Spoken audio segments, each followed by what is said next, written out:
Halo semuanya, selamat datang di channel Kanata Winata. Di video kali ini, kita akan membahas mengenai salah satu soal tes Excel untuk admin. Nah sebelumnya, bagi kalian yang tertarik bekerja sebagai admin, kalian bisa baca terlebih dahulu artikel yang saya sediakan di kolom deskripsi.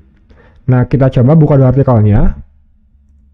Nah di artikel ini kalian bisa baca apa itu admin ya, apa saja tugas dari admin, apa saja skill dan kemampuan yang harus dimiliki oleh admin. Nah kalian bisa baca terlebih dahulu. Nah, di kolom deskripsi juga saya memberikan link loker bagi kalian yang tertarik bekerja sebagai admin. Nah, di sini terdapat berbagai macam loker sebagai admin di berbagai daerah di Indonesia. Nah, kalian tinggal cari saja sesuai dengan kriteria yang kalian miliki. Nah, di sini contoh dari loker ya, loker admin online misalnya. Nah, di sini tanggung jawab pekerjaannya.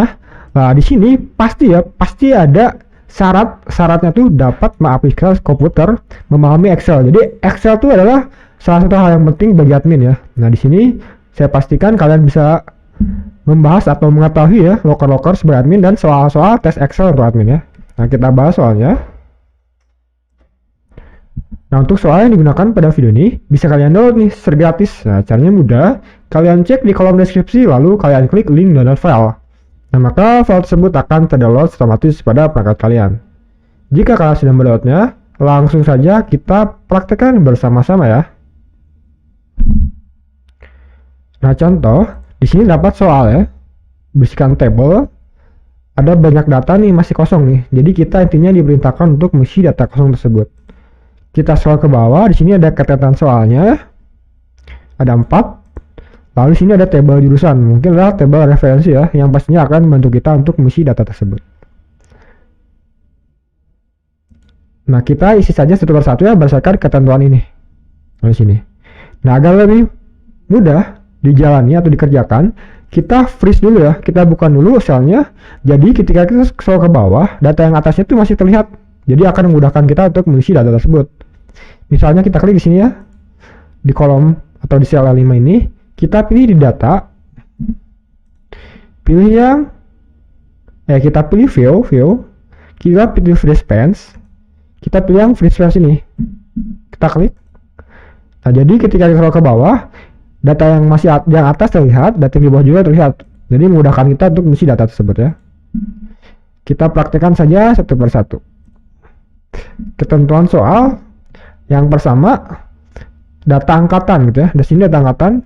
Data angkatan diambil 2 karakter di tengah nomor pokok mahasiswa. Nomor pokok mahasiswa itu berarti ini NPM ya. Karakter 3 dan 4 menggunakan fungsi MIT. Fungsi itu yaitu rumus gitu ya. Berarti karakter 3 dan 4 tuh, nah di sini ya, 1, 2, 3, 4, 5. Berarti karakter 3, 4 ini angka 15. Nah karakter 3, 4 ini adalah data angkatan. Nah untuk data angkatan di sini kita diperintahkan untuk mengisinya menggunakan fungsi MIT. Maka kita gunakan saja sesuai dengan perintah gitu ya.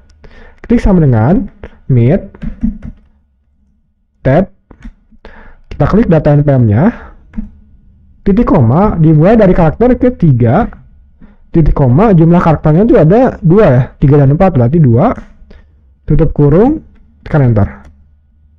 Nah maka hasilnya pun muncul ya, data angkatannya 15 ya sesuai dengan data NPM-nya. Untuk data di bawahnya kita tidak usah lagi repot mengisinya satu persatu, kita tinggal klik kiri 2 kali sini.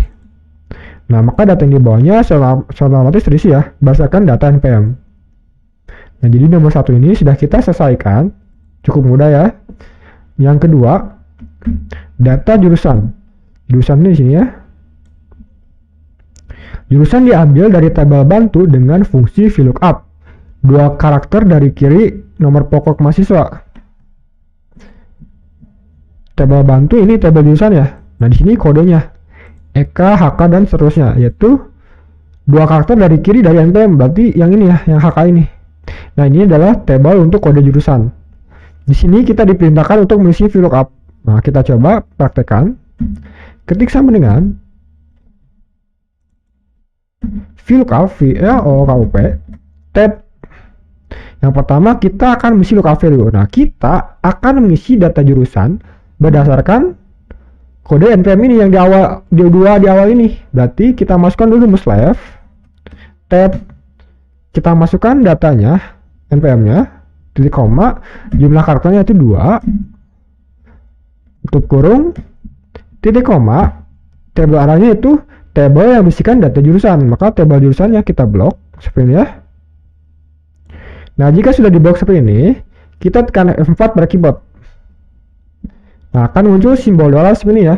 Nah, ini berfungsi untuk mengunci data tersebut agar tidak berubah saat kita autofill untuk mengisi data yang di bawahnya. Jika sudah titik koma, selanjutnya kita mengisi kolom next number, yaitu nomor kolom dari data yang kita cari berdasarkan tabel yang sudah kita blok tadi. Nah, di sini kan tabelnya sudah kita blok. Di sini ada dua kolom nih, kolom kode dan kolom jurusan. Nah, kita akan mencari data jurusan, maka kolom nomor 2 ya. 1 2 nama kolom nomor 2. Kita ketik 2 titik koma. Nah, untuk range lookupnya di sini kita pilih yang false. Bawah tab tutup kurung. Nah, seperti ini harusnya teman-teman tekan enter. Nah, maka siapa muncul ya. Nah, ini data NPM sudah sesuai ya, berdasarkan jurusannya gitu ya. Sudah sesuai berdasarkan tabel jurusannya sini. Oke, jika nomor 2 sudah, selanjutnya di sini kita akan mengisi soal nomor 3. Kampus cabang, jumlah SKS dan uang kuliah menggunakan fungsi if dengan kriteria berikut. Nah, di sini kita mengisi yang pertama kampus cabang gitu ya. Kampus cabang diisi jika karakter kelima NPM sama dengan 1, maka cabang Bekasi. Jika 2, maka cabang Depok. Jika 3, maka cabang Bogor. Berarti karakter kelima NPM itu di sini ya. Nah, ini angka 1 ini. Jika 1 Bekasi, jika 2 Depok, jika 3 Bogor. Nah, untuk misinya di sini kita bisa gunakan fungsi if gitu ya. Kita coba ketik sama dengan if tab jika masukkan rumus right tab jika data NPM ini titik koma 1 tutup kurung sama dengan tanda kutip 1 tanda kutip titik koma, maka cabang apa ya tadi, cabang Bekasi gitu ya. Kita klik tanda kutip Bekasi tanda kutip titik koma. Nah, kita masukkan lagi di awal if right ya, if tab right tab masukkan NPM-nya titik koma, jumlah karakternya 1 tutup kurung sama dengan tanda kutip 2 tanda kutip titik koma, maka cabang Depok ya, tanda kutip ketik Depok tanda kutip titik koma. Nah, yang terakhir kita langsung saja masukkan Bogor, tanda kutip Bogor tanda kutip tutup kurung. Nah, seperti ini rumusnya. Kita tinggal tekan enter. Nah, maka siapapun muncul. Tarik data ke bawah. Nah, jika 1 Bekasi ya, 2 Depok, 2 Depok, 3 Bogor ya. Hasilnya sudah sesuai ya, berdasarkan data NPM-nya. Lalu jika sudah, berarti kita mengisi data potongan.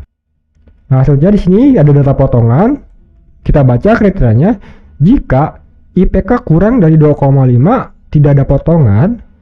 Jika 2,5 sampai 3 potongannya 5%. Jika IPK lebih besar dari 3 potongan 15% ya. Kita coba praktekkan. Ketik sama dengan if tab jika IPK-nya kurang dari 2,5 titik koma tanda kutip 0% tanda kutip titik koma. Jika if tab IPK-nya H3 ya, H3 kurang dari 3, kurang dari sama dengan 3 mungkin ya, kurang dari sama dengan 3 seperti ini, titik koma tanda kutip 5% titik koma langsung ya 15%, yaitu karena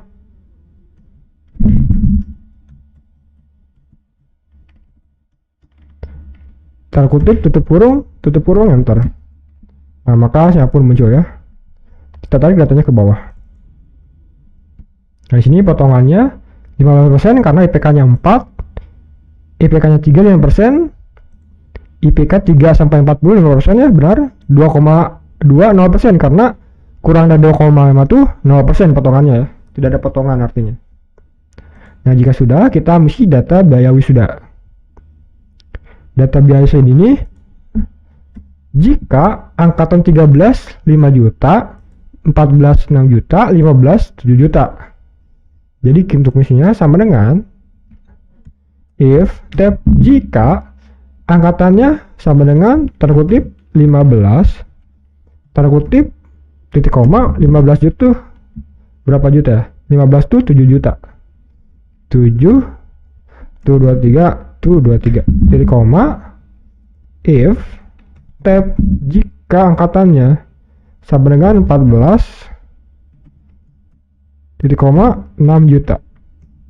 Tuh 23 tuh 23 titik koma berarti yang terakhir 13 5 juta ya. 5 1 2 3 tuh kurung enter. Nah maka saya pun muncul 7 juta ya, benar ya. Kita ubah formasinya jadi accounting, tarik datanya ke bawah. Nah maka saya pun muncul. Nah yang terakhir biaya seluruhnya. Biaya seluruh itu biaya wisuda dikurangi potongan. Nah caranya mudah, ketik sama dengan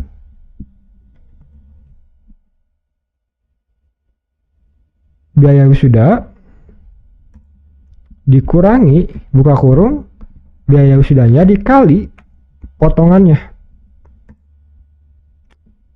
Untuk perkalian gunakan simbol seperti ini ya, atau kalian bisa tekan angka atau keyboard kalian shift dan angka 8, maka akan muncul simbol bintang seperti ini untuk perkalian. Tutup kurung, tekan enter. Nah maka hasilnya pun muncul ya. Untuk data bawahnya kita klik ini 2 kali. Nah maka hasilnya pun muncul ya, sudah sesuai berdasarkan ketentuan soal ini. Nah jadi seperti itu teman-teman ya, cara mengerjakan salah satu soal tes Excel to admin. Semoga kalian paham dan dapat mempraktekannya dalam pekerjaan kalian. Jika ada yang ingin koreksi atau ingin tanyakan, silakan kalian tulis di kolom komentar. Jangan lupa klik like dan subscribe channel ini karena channel ini akan menampilkan video yang bermanfaat setiap harinya. Terima kasih telah menonton video ini, semoga video ini bermanfaat.